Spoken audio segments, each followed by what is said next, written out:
I'm Marilyn Woodruff with That Knits and Designs, and I'm here today to introduce to you the Chasing Waterfalls shawl. The version I have on is actually a fingering weight version, though the pattern itself calls for a worsted weight.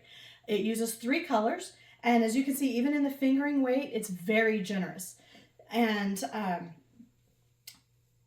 you can see it's got 3 colors that fade into the other, and it's a very simple lace repeat with a really beautiful texture that to me looks a little bit like skipping rocks in a river. So I called it River Rocks, and with the lace being the waterfalls.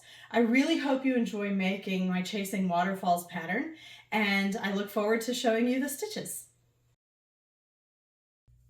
Today I'm going to demonstrate this shawl using fingering weight yarn based upon these 3 luscious colors from A Chick That Knits. These are part of her spring collection, and it looks fantastic for the texture on the River Rocks portion of the shawl.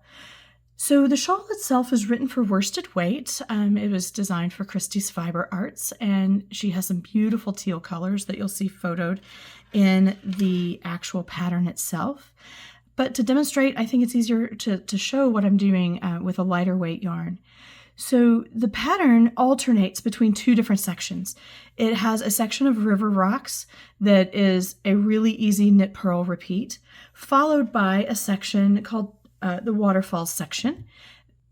The Waterfalls section is a series of dropped stitches with some really nifty eyelets that are not made like your typical eyelets would be made with a knit 2 together yarn over, but they're very similar to that. I wanted a little bit of extra texture here in these eyelet sections, so I changed it up just a bit.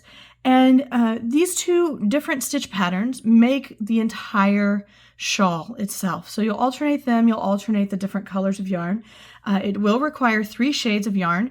They do not have to be a fade. They can be 3 completely different colors, but it looks really cool either way. So if you have 3 similar colors, it'll be a very gradient type of a fade. If you've got 3 high contrasting colors, you will get some striping in it, as you can see in this section of the shawl, where I've gone from the variegated into the pink.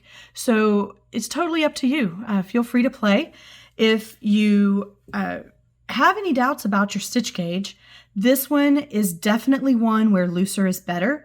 As long as the texture stitches play nicely with your needle size and you get this nice view of these river rocks hidden in here, then your stitch gauge will be just fine.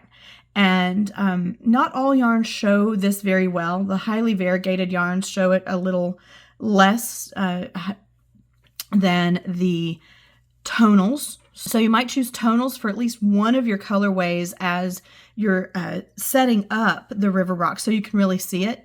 But this middle section only has a little bit of the river rocks, and so you can really enjoy variegated yarns if you use it as either a color B or as your color C, because as you go, you get more and more of the waterfall pattern and less of the river rock pattern. Next up, I'm going to demonstrate the stitches that make this waterfall pattern. Okay, I'm going to use this tiny version of the shawl to show you the waterfalls section. The river rock section is very straightforward. It's just knits and purls. Throughout the shawl, you'll always increase on the right side row on the second stitch, and you'll decrease on the right side row on these last 2 stitches.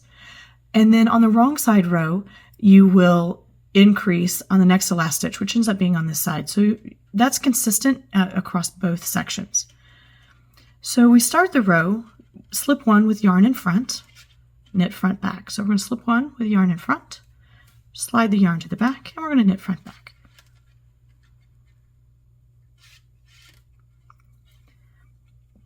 And now you're going to knit 1 normally without doing anything. And then from here to the last 4 stitches on your needle, you're going to knit 1 and then do a double yarn over. So you're going to knit 1 normally, and then you're going to simply do a double yarn over. So it's going to look like you have 2 loops on your needle. So you'll knit 1, double yarn over, knit 1, double yarn over, You'll do this to the last 4 stitches. Okay, I'm at the last 4 stitches. So I'm going to knit 2 stitches normally, and then I'm going to knit 2 together, and I'm ready to work my wrong side row. So you're going to look like you have a lot of stitches on the needle, but that's okay. We're going to take care of them in the next row. So we'll turn our work, and now we're ready to work a wrong side row. And the wrong side row for row 2, you're going to slip the first stitch with yarn in front, and now we're going to simply knit the stitches that were knitted before, and we're going to drop all of the yarn overs. Both loops, we're going to drop the entire thing. So we'll knit 2, and now we're going to drop both of these loops straight off the needle.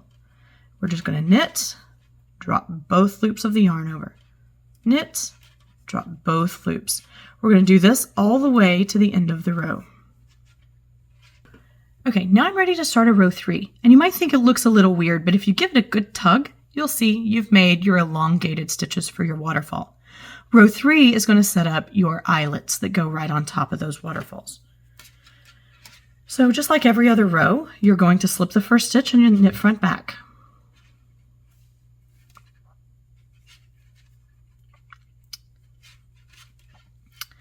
And now you're going to do an SYP. So you're going to slip a stitch knitwise, so not purlwise. You're going to slip it knitwise. You're going to knit 1 stitch, just 1, and you're going to pass that slipped stitch over that 1 knitted stitch. And then you're going to do a regular yarn over. You're going to slip 1 stitch knitwise, knit 1 stitch, slip that or pass that slip stitch over, single yarn over. Slip knitwise, knit 1, pass, yarn over. And that is all there is to the eyelets. Slip 1, knit 1, pass, yarn over.